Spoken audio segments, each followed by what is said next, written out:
জগতের বুদ্ধি, জগতের চিন্তন, জগতের সোচ যেখানে গিয়ে শেষ হয়, গোবিন্দের সেখান থেকে শুরু হয়।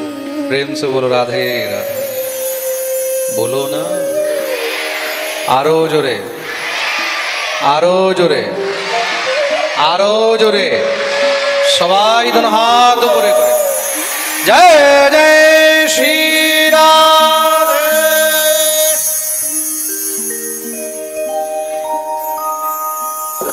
এখানে পরীক্ষিত প্রশ্ন করেছেন, বলে প্রভু ভগবান কি কখনো কোনো পশু পক্ষীর উপরেও কৃপা করে? শ্রী শুকদেব প্রভু বলছেন নিশ্চয়ই করে। তাহলে ভগবান কি কখনো কোনো পশু পক্ষীর উদ্ধার করেছেন? বলে হ্যাঁ করেছেন। তা প্রভু আমি এমন দিব্য কথা একটু শুনতে চাই, সেই করুণা নিধান তিনি সবার উপরে কৃপা করেন, তিনি পশুর উদ্ধার কি করে করেছেন, আর এটা কোন সময় হয়েছিল, কিভাবে হয়েছিল? শ্রী শুকদেব প্রভু খুব সুন্দর বর্ণনা আরম্ভ করলেন। বলে এটা তামস মন্বন্তরের কথা। তামস মন্বন্তর মানে প্রভুই মন্বন্তর কি? ভাগবতের যে 10টি লক্ষণ বলা হয়েছে না, স্বর্গ বিসর্গ স্থান পোষণ উতি মন্বন্তর, ঈশানু কথা নিরোধ মুক্তি আর আশ্রয়। খুব মন দিয়ে শুনবে, এগুলো কিন্তু নোট করার জিনিস, ডায়েরিতে লেখার জিনিস।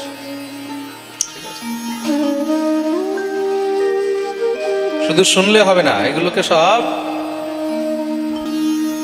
মনে রাখতে হবে। তার মধ্যে এটা হলো মন্বন্তর নীলা।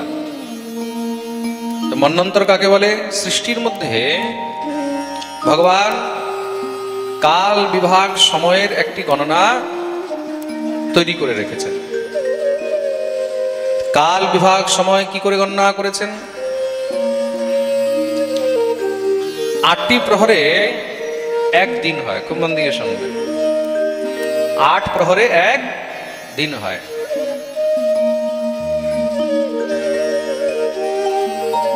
চার ঘড়িতে একটা মুহূর্ত হয়, 4 ঘড়িতে একটা মুহূর্ত হয়। খুব মন দিয়ে শুনবে কিন্তু। আর এরকম 2টা মুহূর্তে একটা প্রহর হয়। আর এরকমই 8টা প্রহরে এক দিন হয়। আর এইভাবেই 365 দিন, আর তার থেকে কিছু কম বেশি করতে করতে 355 থেকে 365 দিনের মধ্যে এক বছর হয়। খুব মন দিয়ে শুনবে কিন্তু। ইংরেজি বছরে 365 দিন দেখা হয়, কিন্তু আমাদের ভারতীয় বছরে 355 হয়, কোনো সময় 356 হয়, কোনো সময় 360 হয়, কোনো সময় 364ও হয়। এই বছরের মধ্যে যে গ্যাপগুলো হয়, এই যে 365 থেকে 355 মধ্যে যে গ্যাপগুলো হচ্ছে, তিথি অনুযায়ী আমাদের যে বছর হয় সেই অনুসারে আমাদের ভারতীয় বৎসর কিন্তু তিথি অনুযায়ী হয়। কিসের অনুযায়ী হয়? তিথি। তা সেই তিথি অনুযায়ী যখন দিন কম বেশি হয়, এইভাবে প্রতি বৎসর 8 দিন 10 দিন কম বেশি করতে করতে 3 বছরে গিয়ে একটা মাস বেড়ে যায়। এক বছরে যদি 10 দিনও কমে গেল, তাহলে 3 বছরে গিয়ে কত দিন পেয়ে গেল? 30 দিন, মানে একটা মাস বেড়ে গেল। আর সেটাকেই বলা হয় অধিক মাস বা বল মাস। তো এরকম 355 দিনের থেকে 365 দিনের মধ্যে আমাদের এক বৎসর হয় তিথি অনুযায়ী। আর এরকমই মনুষ্যদের 4,32,000 বৎসর যখন পূর্ণ হয়, তখন গিয়ে এটা কলিযুগের আয়ু হয়। 4টি যুগ ভগবান সৃষ্টি করেছেন, সত্য, ত্রেতা, দাপর আর কলি। তো মনুষ্যের আয়ু হিসাবে 4,32,000 বছর যখন পূর্ণ হয়, 4টি যুগের মধ্যে সব থেকে ছোট যুগ হলো কিন্তু কলিযুগ। কলির আয়ু কিন্তু সব থেকে কম। কলির আয়ু কত বলা হলো? 4,32,000 বৎসর। কলি থেকে দাপরের আয়ু হলো কিন্তু দ্বিগুণ, মানে 8,64,000 বছর। এগুলো কিন্তু মানব বছর বলা হয়েছে। দেবতাদের আয়ু আবার আলাদা হয়। দেবতাদের বছর আবার আলাদা হয়। প্রেম সে বলো রাধে রাধে। দেবতাদের বর্ষ গণনা কিন্তু মনুষ্যদের হিসাবে হয় না, মনুষ্যদের থেকে দেবতাদের বর্ষ গণনা আরো আলাদা। এগুলো মনুষ্যর, আমাদের মানবদের বর্ষ গণনা বলা হচ্ছে।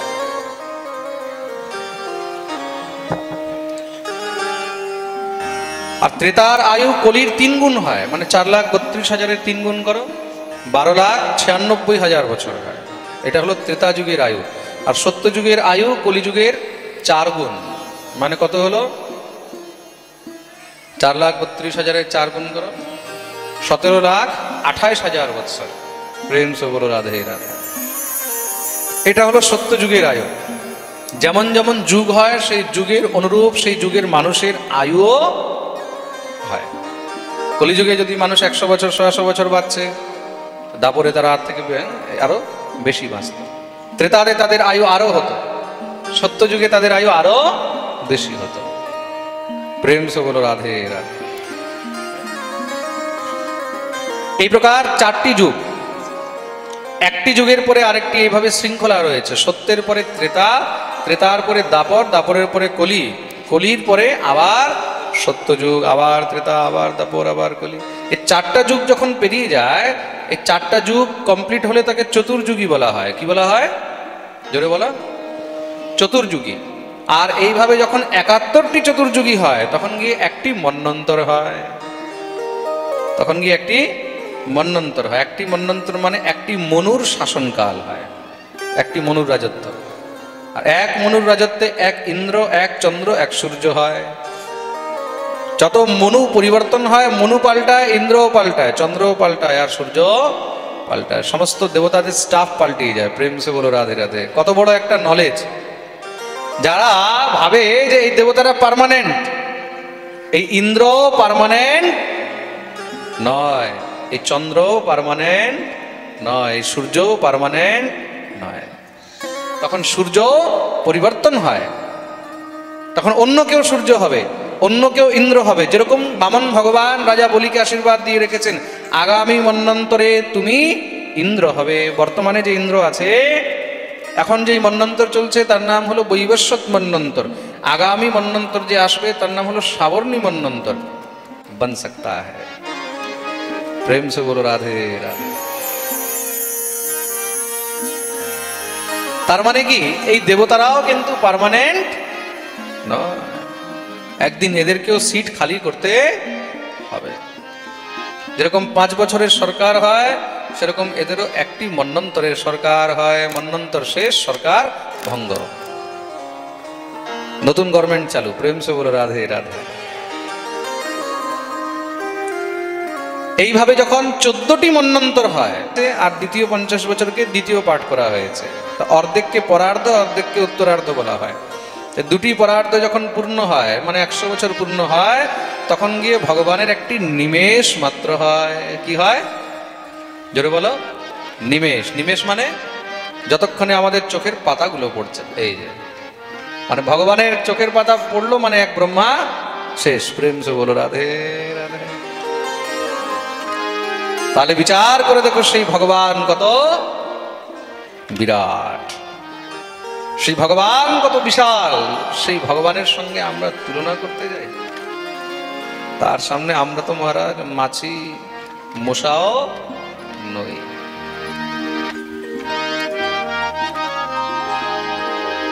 তিনি হলেন বিভু, ব্যাপক। তাহলে ভগবানের যতক্ষণে একটি নিমেষ হয়, ততক্ষণে একটি ব্রহ্মা আসলো আর গেল। মানে ভগবান স্বয়ং ব্রহ্মাকেও নিজের ভিতরে একদম মহারাজ সমাহিত করে নেয়। তারপরে ভগবান আবার নতুন করে মহারাজ নতুন ব্রহ্মাকে সৃষ্টি করেন। তার মানে ভগবানের যতক্ষণে মহারাজ 5 মিনিট হয়, ততক্ষণে কত ব্রহ্মা আসে আর কত ব্রহ্মা যায়। প্রেম সে বলো রাধে। এই হলেন ঈশ্বর, এই হলেন বিরাট পুরুষ। তো প্রত্যেক কল্পভেদে ভগবানের লীলাও আলাদা আলাদা হয়, আর প্রত্যেক মন্বন্তরেও ভগবানের লীলা আলাদা আলাদা হয়। তো বর্তমানে কোন কল্প চলছে? বর্তমানে যেই কল্প চলছে তার নাম হলো শ্বেত বারাহ কল্প। কি নাম? শ্বেত বারাহ কল্প। আর এই শ্বেত বারাহ কল্পের মধ্যে এটা কোন মন্বন্তর? এটা হলো সপ্তম মন্বন্তর। আর এই সপ্তম মন্বন্তরের নাম কি? এটার নাম হলো বৈবস্বত মন্বন্তর। এর আগে 6টি মন্বন্তর পেরিয়ে গেছে, 6 জন মনু রিটায়ার্ড হয়ে গেছে। কে? স্বয়ম্ভুব, স্বরচিষ, উত্তম, তামস, রৈবত আর চাক্ষুষ। এই 6 জন মনু রিটায়ার্ড হয়ে গেছে, এখন সপ্তম মনু চলছেন, নাম হলো বৈবস্বত। আর এই বৈবস্বত মন্বন্তরের মধ্যে বর্তমানে যে কলিযুগ চলছে, এটা কোন নম্বরের কলিযুগ জানো? এটা হলো 28 নম্বরের কলিযুগ। প্রেম সে বলো রাধে রাধে। এটা হলো 28 নম্বরের কলিযুগ। তার মানে এর আগে 27টা কলিযুগ পেরিয়ে গেছে। এরকম কলিও 27টা পেরিয়ে গেছে। তখন সংকল্প বলা হয় না, তখন সংকল্পে এইগুলো একটি জিনিস বলতে হয়। মনে রাখবে, আপনি কোনো পূজাতে বসেছেন, আপনি কোনো অনুষ্ঠানে বসেছেন, আপনি কোনো যজ্ঞে বসেছেন, সেখানে যদি সংকল্প না হয়, সংকল্প না হলে সেই যজ্ঞ, সেই অনুষ্ঠান সব বৃথা, তার কোনো দাম নেই। প্রেম সে বলো রাধে। ব্রাহ্মণরা অনুষ্ঠান যখন করায়, সংকল্প যখন করায়, তখন সংকল্পের মধ্যে এগুলো সব একটি জিনিস বলতে হয়। বলতে হয় তো। আমাদের পুরোহিত বসে রয়েছে এখানে, আশিস, মালদা জেলার খুব ভালো নামী পুরোহিত। অনেকে আমাকে বলে, বাবা আমরা কোনো বৈষ্ণব পুরোহিত পাই না, তখন অবৈষ্ণব দিয়ে কাজ করাতে হয়। তা তাদেরকেও বলে দিচ্ছে, যারা মালদা আশেপাশে আছে, এখানে বৈষ্ণব পুরোহিতও অনেক আছে, তোমরা হয়তো জানো না, খোঁজো না, বা পরিচয় নেই। হ্যাঁ, এই যে আমাদের আশিস রয়েছে, একদম পাক্কা বৈষ্ণব পুরোহিত, একদম শুদ্ধ নিরামিষ ভোজী, হ্যাঁ, খুব নিয়ম আচার আচরণ করে চলে, আর বৈষ্ণবীয় পদ্ধতির দ্বারাই সে সমস্ত পূজা পাঠ ইত্যাদি করে। তা এইসব বৈষ্ণবদেরকে খুঁজলে সব জায়গায় পাওয়া যাবে। এরকম নয় যে বৈষ্ণব ব্রাহ্মণ পাওয়া যাবে না, নিশ্চয়ই পাওয়া যাবে। প্রেম সে বলো রাধে রাধে। তা সংকল্প যখন করানো হচ্ছে, তখন এগুলো সব কিছুই বলতে হচ্ছে। কে এসেছে এই ভিআইপি? ওদিকে বসো, ওদিকে বসো, সব চলো ওদিকে বসো। এই মাছটা তুলে দাও, চলো। তা কিভাবে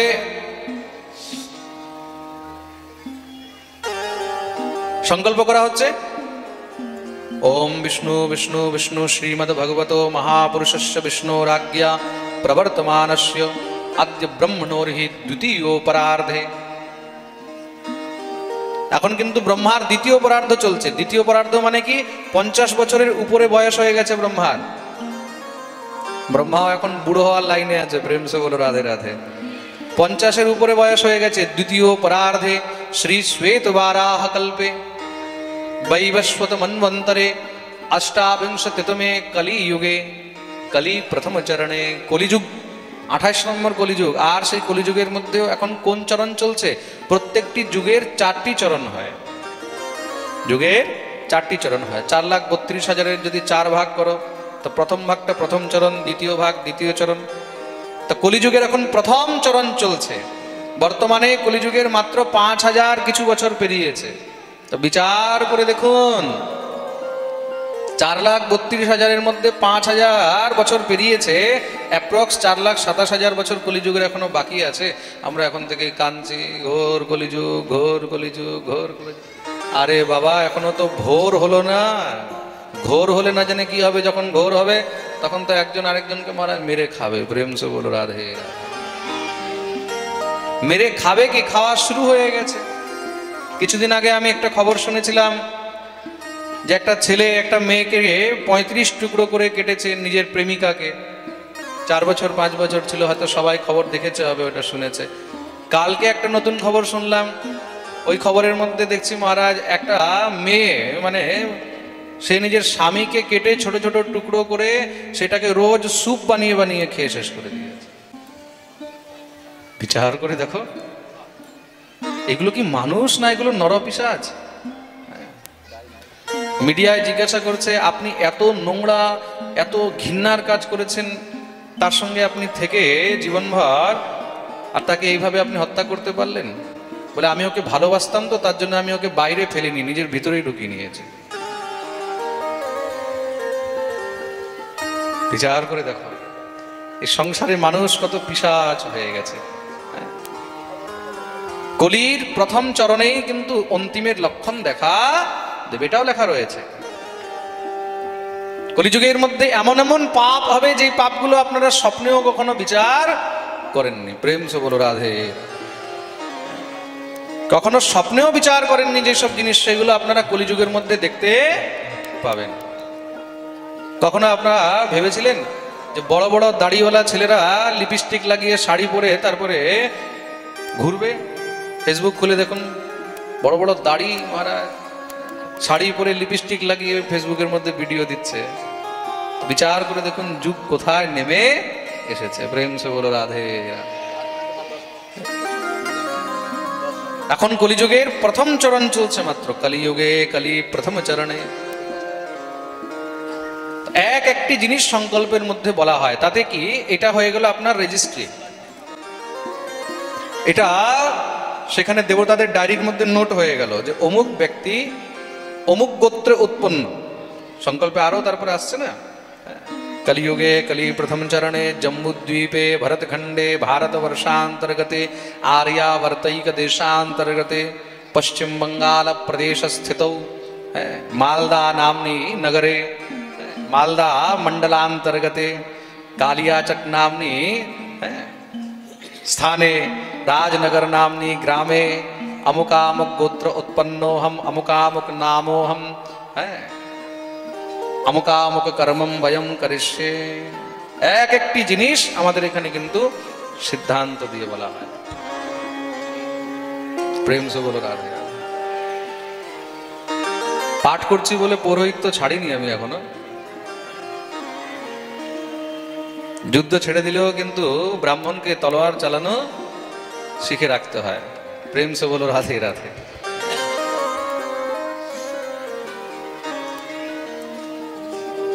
এইগুলো কি? এগুলো হলো রেজিস্ট্রেশন হয়ে গেল, উপরে সব নোট হয়ে গেল। অমুক দিন অমুক তিথিতে অমুক ব্যক্তি অমুক গোত্র উৎপন্ন অমুক জায়গায় অমুক স্থানে বসে অমুক তিথি অমুক মুহূর্তে সব কিছু নেওয়া হয়। অমুক মাসে অমুক পক্ষে অমুক তিথৌ অমুক বাসরে অমুক যোগে অমুক করণে। এক একটি জিনিস সংকল্পের মধ্যে বলে তারপরে কি সংকল্প করা হয়। তার মানে অমুক ব্যক্তি অমুক দিন অমুক তিথি অমুক মুহূর্তে অমুক সময় অমুক করণে অমুক যোগে অমুক বারে অমুক পক্ষে অমুক মাসে অমুক কল্পে অমুক মন্বন্তরে অমুক যুগে এই সময় এই পুণ্যের কাজ করেছে। প্রেম সে বলো রাধে রাধে। রেজিস্টার্ড হয়ে গেল। তার জন্য যখন আপনি ঘরের মধ্যে কোনো অনুষ্ঠান করাবেন কোনো পুজো পাঠ করাবেন তার জন্য সেখানে বিজ্ঞ ব্রাহ্মণদেরকে ডাকতে হয়। কাদেরকে ডাকবে? বিজ্ঞ ব্রাহ্মণদের।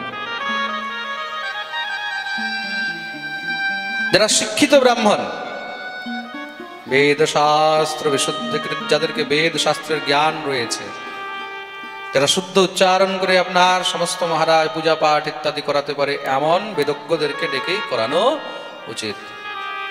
আর ভালো ব্রাহ্মণ ডাকলে দক্ষিণাও ভালো দিতে হবে। তুমি ভাববে 100 টাকায় ভালো ব্রাহ্মণ পাবো, 151 টাকা দেবো ভালো ব্রাহ্মণ পাবো, সম্ভবই নয়। 1100 টাকা দেবে তাহলে একটু ঠিকঠাক আসবে, 2100 দেবে আর একটু ঠিক আসবে, 11,000 দেবে বলে আরো হাই কোয়ালিটির আসবে, আর 151 দেবে তাহলে কেমন ব্রাহ্মণ আসবে জানো? ওম ঢাং ডিং ঢুং ঢুং ঢাং ঢং ঢং নমঃ ঢং ঢং ভাং ঢং ঢং ঢং নমঃ। বাপ দাদার 14 গোষ্ঠীও বুঝতে পারবে না যে কোন মন্ত্র চলছে। প্রেম সে হলো রাধে রাধে। তো ঢাং ঢাং ঢুং ঢুং দক্ষিণা দেবে তো ঢাং ঢাং ঢুং ঢুং মন্ত্র পাবে। ভালো ব্রাহ্মণ আনতে হলে ভালো দক্ষিণাও দিতে হবে। বলিয়ে ভক্ত বৎসল ভগবান কি। এই প্রকার মন্বন্তর বর্ণন করলেন। আর সেই মন্বন্তরের মধ্যে মহারাজ তামস মন্বন্তরে ভগবান এক সময় গজরাজের উদ্ধার করেছিলেন। কার উদ্ধার করেছিলেন? গজরাজ। এক হাতি, সে মহাবলবান ছিল। आसीद् गिरिवरो राजन् स्त्रिकूट इति विश्रुतः क्षीरोदेनावृतो श्रीमान् योजनायुतमुत्सृतः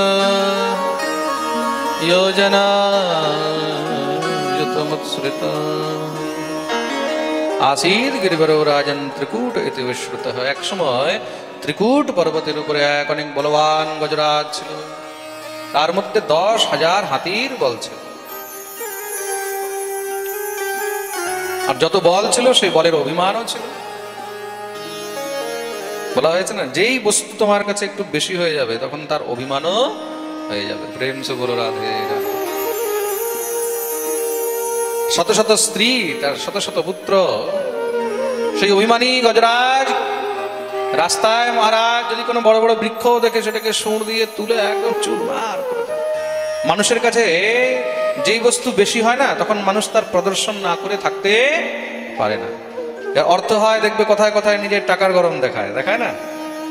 যার কাছে বেশি টাকা থাকবে দেখবে টাকার গরম দেখায়, যার কাছে বল থাকবে দেখবে বলের গরম দেখায়, দেখবে কথায় কথায় কি করবি কি করবি, উঠিয়ে ফেলে দেবো, এখন ধাক্কা দিয়ে ফেলে দেবো। প্রেম সে বলো রাধে রাধে। যে সুন্দর হয় বারবার নিজের সুন্দরতা দেখাবে, যার মধ্যে বেশি জ্ঞান হবে সে বারবার নিজের জ্ঞানের প্রদর্শন করবে। যেই কোনো জিনিস যদি মানুষের কাছে একটু বেশি হয়ে যায়, অধিক হয়ে যায়, মানুষ তার প্রদর্শন না করে থাকতে পারে না। বড় বড় বৃক্ষ একদম হারা চুরমার করে দিচ্ছে, বড় বড় পাহাড়, সেই পাথর একদম হারা গা দিয়ে ভেঙে চুরমার করে যাচ্ছে। ঘুরতে ঘুরতে মহারাজ খুব পিপাসা লেগেছে। সেই গজরাজকে বন্য জীবনে অত্যন্ত ভয় পায়। বনের রাজা হলো সিংহ, কিন্তু সিংহ সেই গজরাজকে ভয় পায়, সেও তার থেকে দূরে থাকে। এই ত্রিকূট পর্বতের মধ্যে সিংহ রাজা নয়, এখানকার রাজা হলো গজ, হাতি, সেই গজরাজ। হঠাৎ জল পিপাসা লেগেছে, জল খুঁজতে খুঁজতে এক বিশাল বড় সরোবরের মধ্যে গিয়ে উপস্থিত হয়েছে। সেখানে গিয়ে জলপান আরম্ভ করলেন। এত বড় হাতির দল জলে নেমেছে, মহারাজ এখন জল নিয়ে খেলা শুরু করেছে।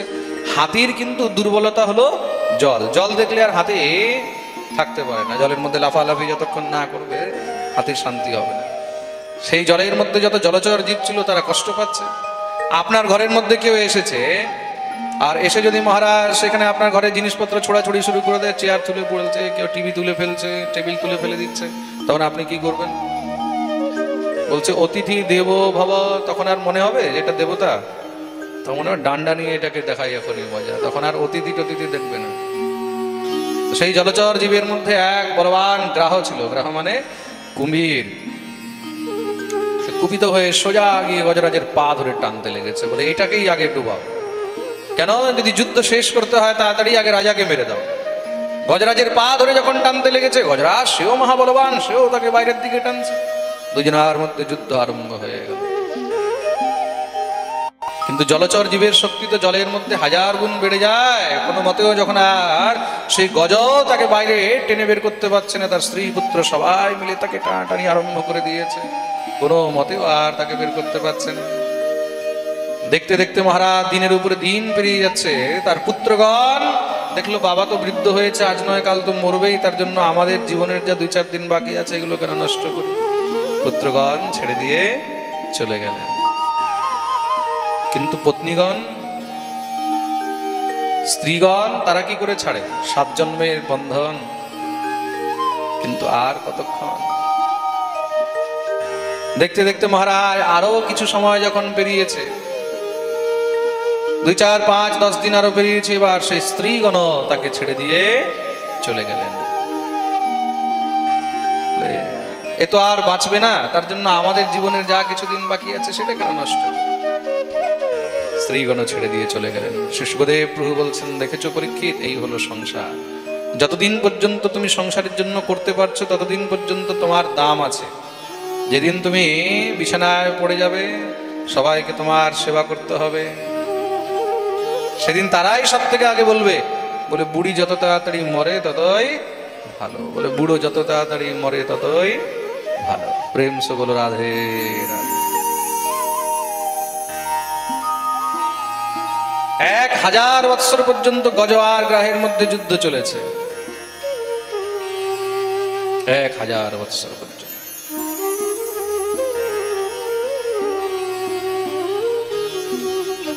গজরাজ এখনো আশায় ছিল যে আমার স্ত্রী আসবে, পুত্র আসবে, তারা এসে আমাকে বাঁচাবে। কেউ যখন আর আসেনি, আস্তে আস্তে মহারাজ আশাও শেষ হয়ে গেল। শরীরের যা বল ছিল সেই বলও আস্তে আস্তে শেষ হয়ে গেছে, অভিমানও আস্তে আস্তে নষ্ট হয়ে গেল। अप बल तप बल और बाहुबल चौथो है बलदाम, सूर किशोर कृपा सो सब विधि हारे को हरिनाम, सुनो रे मैंने निर्बल के बलराम। তখন সমস্ত অভিমান শেষ হয়ে গেছে, অন্তে গিয়ে শুধু একজনেরই কথা মনে পড়েছে। জীবের কাছে যখন কোনো রাস্তা বাকি থাকে না, সর্বশেষে মানুষের কাছে শুধু একটি রাস্তা থাকে, কি? হরিনাম।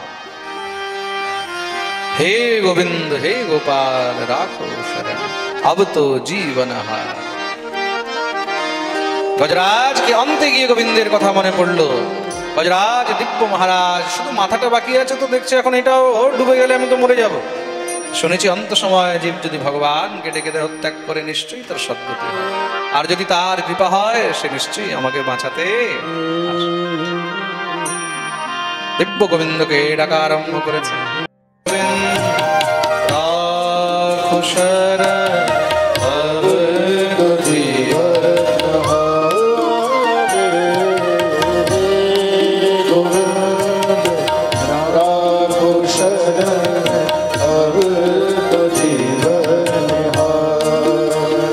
सभी दोनों हाथों से ताली सेवा करते हुए गाए।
হে গোবিন্দ হে গোপাল अब तो जीवन ओम नमो भगवते तस्मै यतये तच्चिदात्मकं पुरुषाय दिविजाय परेशाय विधीमहि। দিব্য মহারাজ গজরাজ ভগবানের স্তুতি করেছেন, এটাকে গজেন্দ্র মুখ্য স্তোত্র বলা হয়েছে। ভগবান আর দেরি করলেন না, সঙ্গে সঙ্গে ভগবান एवं गजेन्द्रमुपवर्णित निर्विशेषं ब्रह्मादयो विविधलिङ्गभिदाभिमानः नैते यदोपससिपुर्निखिलात्मतत्त्वात् तत्राखिलामरमयो हरिराविरासे। দেখতেই দেখতে ভগবান গরুড়ের উপরে বসে সঙ্গে সঙ্গে সেখানে উপস্থিত হয়ে গেলেন। দিব্য সুদর্শন চক্র নিয়ে সেখানে ভগবান সেই গ্রাহের মস্তক ছেদন করে দিয়েছে। তৎক্ষণাৎ সেখানে সেই গ্রাহের গোবিন্দায় নমো নমঃ তার উদ্ধার করে দিল। গজরাজ গ্রাহের পাশ থেকে মুক্ত হয়ে সেখান থেকে একটি পদ্মফুল সুঁড় দিয়ে নিয়ে গোবিন্দের পাদপদ্মে গিয়ে অর্পণ করতে সেই চরণ স্পর্শ করে সেখানে গজরাজও নিজের দেহ ত্যাগ করে দিল। ভগবান গজ আর গ্রাহের উদ্ধার করল। এখানে একটি প্রশ্ন আসলো, বলে গজরাজ তো 1000 বৎসর ধরে যুদ্ধ করছিল, ভগবান এতদিন কেন আসেন? শ্রী শুকদেব প্রভু বলছেন, এতদিন ধরে গজরাজ ভগবানকে ডাকেও তো নি। গজরাজ যখন গোবিন্দকে ডেকেছে, গোবিন্দ আসতেও আর দেরি করেন। এই সংসারে জীব যখন ভগবানকে নির্মল মন দিয়ে নিষ্কিঞ্চন ভাবে ডাকে, তখন ভগবান আসতেও দেরি করেন না। কিন্তু বাস্তবে এই সংসারে আমরা সেই ভগবানকে ডাকতেই চাই না কেন? তার উপরে আমাদের বিশ্বাস নেই। ভরা সভার মধ্যে দ্রৌপদীর বস্ত্রহরণ হচ্ছে, দুঃশাসন চুল ধরে টেনে নিয়ে আসছে, কই ভগবান তো আসলেন না। কেন কেন কি দ্রৌপদীর এখন অভিমান রয়েছে? আমার 5 স্বামী, যার 5 জন মহারাজ, এক থেকে এক বড় বড় বলবান স্বামী, অর্জুনের মতন গান্ডীবধারী ধনুর্ধর, ভীমের মতন গদাধারী, এক থেকে এক মহারাজ বলবান, যার 5 স্বামী রয়েছে, সেই 5 স্বামী থাকতে দ্রৌপদীকে কে অপমান করতে পারে? ভরা সভার মধ্যে টেনে নিয়ে যখন এসে উপস্থিত হয়েছে দুর্যোধন, বলছে দুঃশাসন, একে নগ্ন করে আমার জাঙ্গের উপরে বসা। দ্রৌপদী নিজের 5 স্বামীর কাছে কাঁদছে, হাত জোড় করে প্রার্থনা, হে ধর্মরাজ, তোমার সামনে আমাকে নগ্ন করার কথা বলা হলো, তুমি কিছু বলছো না? বাঁচাও, আমাকে রক্ষা করো। যুধিষ্ঠির চোখ তুলেও তাকাতে পারলেন। ধনুর্ধারী গান্ডীবধারী অর্জুন কিছু বলতে পারল না। ভীম, নকুল, সহদেব কিছু বলতে পারলেন না। তাও ভেবেছে সভার মধ্যে তো বড় বড় গুরুজন বসে রয়েছেন, পিতামহ ভীষ্ম, দ্রোণাচার্য, কৃপাচার্য, মামা শকুনি, এক থেকে এক বড় বড় গুরুজন বসে রয়েছেন। স্বয়ং সাক্ষাৎ ধর্মশীল বিদুর বসে রয়েছেন। হয়তো এরা আমাকে বাঁচাবে, তাদের কাছে হাত জোড় করছেন, হে পিতামহ, আপনার সামনে আপনার পুত্রবধূকে নগ্ন করতে বলছে, আপনি কিছু বলবেন?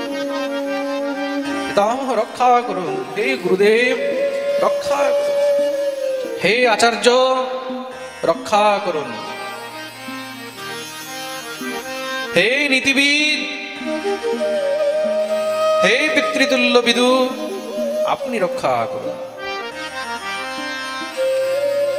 কেউ সামনে আসতে পারে, তাও আশা রয়েছে। যিনি রাজ সিংহাসনে বসে রয়েছেন, তিনি তো পিতৃতুল্য ধৃতরাষ্ট্র। হে জ্যেষ্ঠতা, আমার রক্ষা করুন। মহারাজ, এই ক্রুশ সভার মধ্যে আমার উপরে কি অত্যাচার হচ্ছে আপনি কি বুঝতে পারছেন না? ধৃতরাষ্ট্র বলে দিল, আমি তো অন্ধ, আমি তো দেখতে পাচ্ছি। সব জায়গা থেকে হেরে গেছে দ্রৌপদী।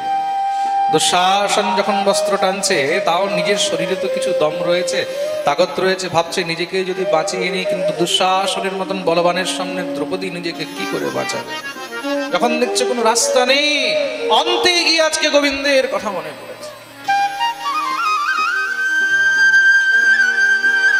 অন্তে গিয়ে গোবিন্দের কথা মনে পড়েছে। যেই কাপড় ধরে টেনে নিজেকে বাঁচাচ্ছিল না, সেটাও ছেড়ে দিয়েছে। হারে গো হরিনাম।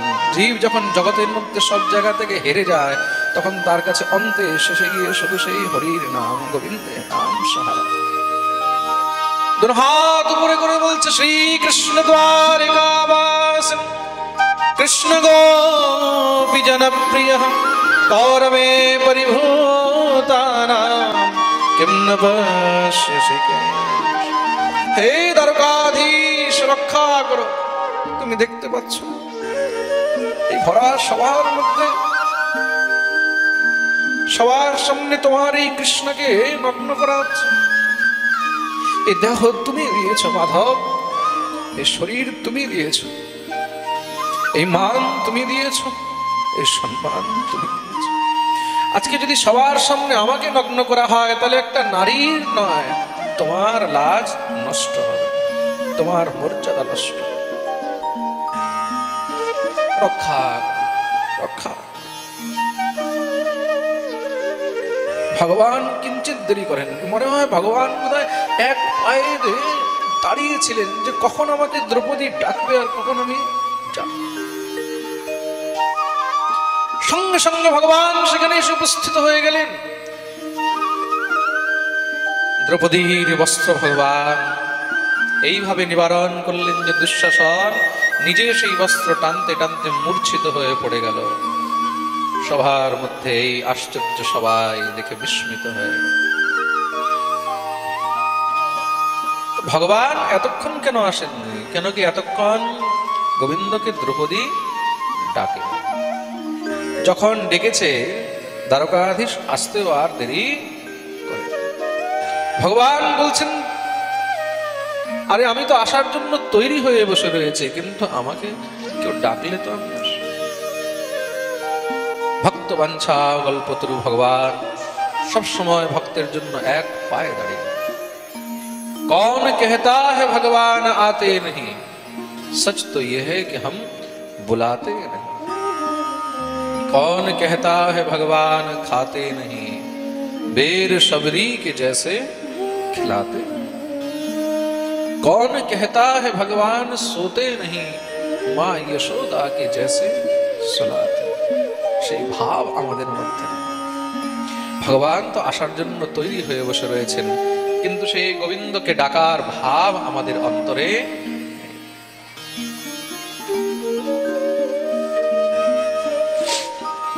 প্রেম সে বলো রাধে।